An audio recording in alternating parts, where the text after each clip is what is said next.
Hello there, welcome back to DSR Ghostwriting's YouTube channel. Thank you for checking out the channel again, or thank you for visiting if this is your first time doing so. I wanted to talk today about another frequently asked question. This one I get a little bit less frequently than the what is thought leadership, what is thought leadership, how does it differ from content marketing question, but it's definitely one that people want to know about, and that is where do the differences lie between articles and blogs. So a lot of people distinguish between the two. I also do, by the way. And on my website, I have separate landing pages for articles and blogs. So sometimes when I'm developing an editorial calendar for a client, I'll get asked, well, do you think we should do blogs or articles? And then people will kind of catch themselves and then say, well, what exactly is the difference? So the first thing I would say about this is that it's not a scientific difference. I can point to some distinguishing factors that would set blogs apart from articles. So the most obvious one, I would say, is that a blog, when you think about it, a blog is an internet-centric product.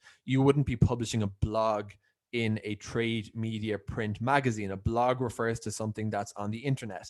And when people are publishing thought leadership, particularly in the B2B space, there are still print publications that are still in existence, and that sometimes also run online or sometimes even only have print editions. There is no online edition yet. So the first distinguishing factor I would say is that when we're talking about blogs, we're talking about things for the internet. When we're talking about articles, we can be talking about either things for the internet or things for a magazine or for both. But you definitely don't, it would be very rare for a print publication or a newspaper to describe a guest post or a contributor column for contributed content as a blog. Like if you saw that in the New Yorker, that would just look a bit off. It could be a reprint of a blog, but again, those would be kind of marginal cases. So that's the first difference. Second difference is really that I think that the term article conveys a higher, because articles are more typically used offsite, just that terminology. And we're getting a little bit into semantics here. But when you're pitching to a trade media publication, an editorial publication, a publication that might have started its life on the newsstand and then rolled out an online edition, they'd be probably more likely to talk about their contributor guidelines, would be more likely to talk about guidelines for sending in articles and what your articles need to adhere to in terms of a style guide, in order to be accepted. And a style guide, for those who haven't heard that term, or contributor guidelines, refers to basically a set of guidelines setting down the rules that the content should adhere to in order to be published. Those can be surprisingly pedantic. They can be based around something called AP style from the Associated Press, but publications can have very, very finicky guidelines. And if you are interested in getting your thought leadership published on Medium, through a Medium publication, well, the bigger Medium publications actually have their own style guide, and you can rest assured that if your submission does not adhere to the style guide, it's going into the reject queue. So very important to know the style guide. So articles would be a terminology that would be used more by those kind of publications. If you're talking about web-centric, web-native publications, I think they'd be more likely to use the term blog. There's a corollary from that difference, and that's that, in my opinion, and again, this isn't a strict black-white line, this is kind of a little bit of gray territory here.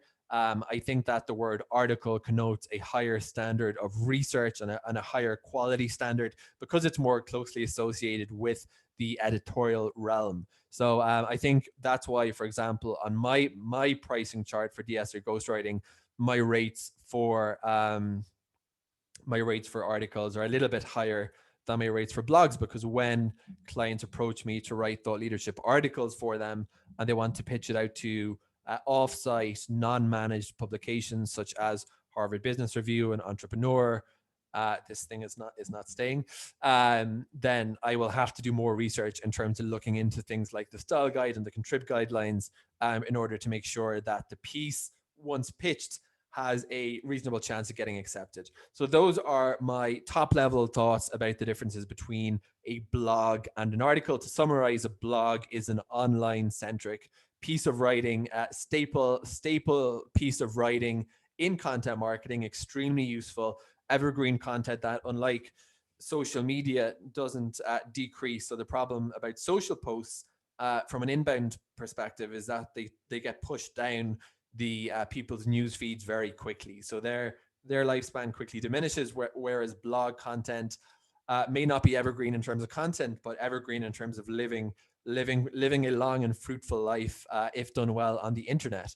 Articles typically connotes a higher standard of authorship, a higher standard of editorial caliber, and would be more commonly used by those print native online secondary publications. Of course, those are diminishing in number as the years goes on and publishing moves online, but they definitely still exist.